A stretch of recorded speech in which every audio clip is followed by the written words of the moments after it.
But let's come to this in the meantime, where Joburg Mayor Pule Letshwiti says she's hopeful that she'll remain in office, and this despite growing efforts by minority parties to remove her. Now, another no-confidence motion against Pule Letshwiti is on the cards, but it looks like the mayor is not phased. Now, she's embarked on a service delivery campaign in Lenasia, the south of Johannesburg. Our reporter, eNCA's Pule Letshwiti-Jones, is following that story and joins us now for more.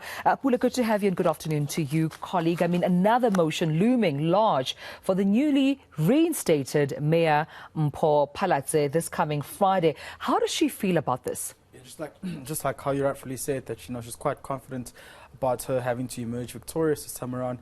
I mean, she's looking at what transpired in the city of Ekurhuleni just yesterday with her colleague Tanya Campbell as well, being re-elected as the mayor of Ekurhuleni after a push-in vote from the EFF, and she believes that that same similar process could be mirrored in Johannesburg, whereby she could be favoured. I mean, she's of the view that the ongoing consultations with various parties could be well going in the right direction to have her survive that motion, which will be opposed by the minority parties. But at the very same time, we get a sense that the most important element here, which are the residents, are the ones who are bearing the brunt of this, politicking, which one would call, that's been taking place in the city of Johannesburg. We were in Lenasia today, and we got a feeling that, the services have deteriorated for quite some time. There's a taxi rank that has remained idled. It was being billed from November till today. Nothing has been done to have it fully function, and therefore it's hampering these small businesses who would usually operate, the informal traders, amongst others. There's issues of housing backlogs, electricity, high crime as well in the area. So those are just some of the issues that still have to be addressed. And while there's this political squabbling at the center stage, residents are not getting services, and therefore she embarked on this service delivery campaign trail in Lenasia to try and and inspire confidence once again and reassure the residents that the multi-party coalition government is on track. But residents have a different view. They're quite upset about this. But before we get into that element, let's just take a listen to what Pule Letshwiti had to say regarding the motion earlier on. I've always said, in politics, things change all the time. We saw yesterday a breakdown in the marriage between the ANC and the EFF in Ekurhuleni. We know that it was that same marriage that facilitated some of the turbulence in Johannesburg over the last few weeks. The breakdown in Ekurhuleni is signaling a potential breakdown in that same relationship in the city of Johannesburg. So yes, as we stand here, we are hopeful that we will remain in office and that we will not be ousted in a motion of no confidence. In the meantime, we really want to focus on service delivery. We've been fighting political battles for far too long. It takes away so much of our time, so much of our residents' time. We want to focus on our residents, and that's why we're here.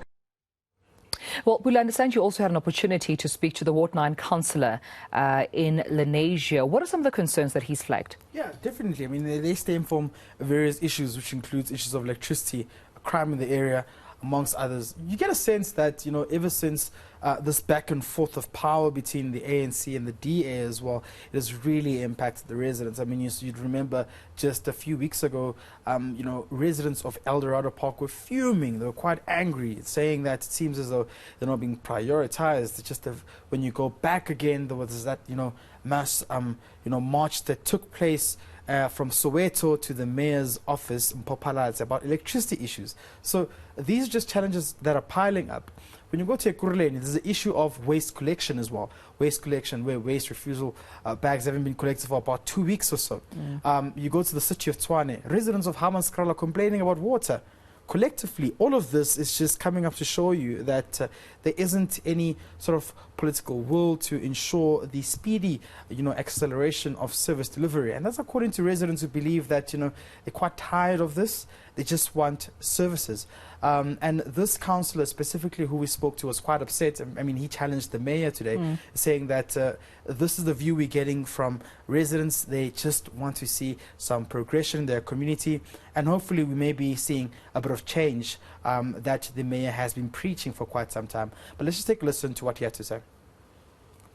Despite several requests from city, many emails and a lot of pressure being put on the respective entities that are responsible for this particular project, it is said that we are at the stage where Christmas is coming and a taxi rank like this that has spent millions of rands, and the city needs to hold itself responsible, accountable, and I'm part of that city.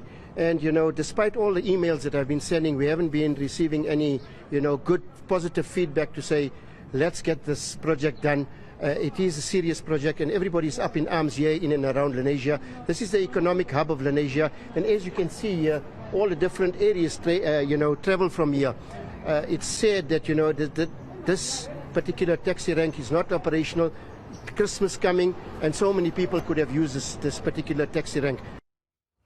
Yeah, we heard the concerns of the Ward 9 councillor there speaking, Pule, but also heard Mayor Mpho placing blame to the previous administration, assuming that is, of course, the recent one that's just been ousted, Dada Morero's administration, that during the time they had been in office, or in office, basically, all the work that she says she had started seems to have regressed, and now they have to go back and fix all those things.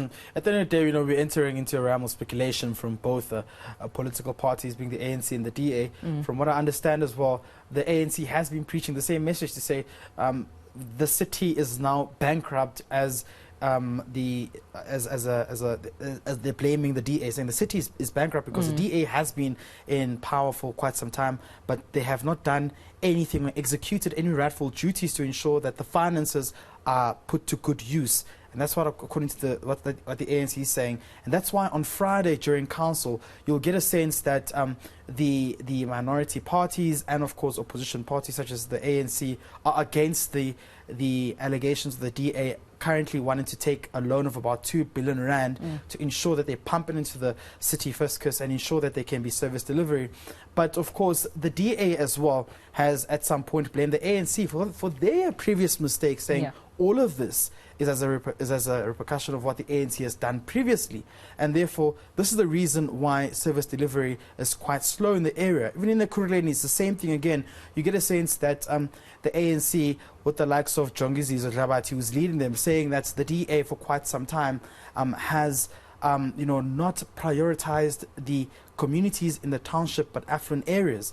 But the DA says we've been visiting the township areas in Ekurhuleni and ensuring that we prioritize service delivery. But when you take a look at back what's happening, at some point you remember Mondli Gubele was once the mayor in Ekurhuleni. There was once a tornado, if I stand to be corrected, which wrecked some of those houses there. Until to date, when you go into that community, some residents there saying the houses still have not been fixed. So it's a blame game for now at the centre stage, but all residents want that they know their services, and that's all they've been asking for.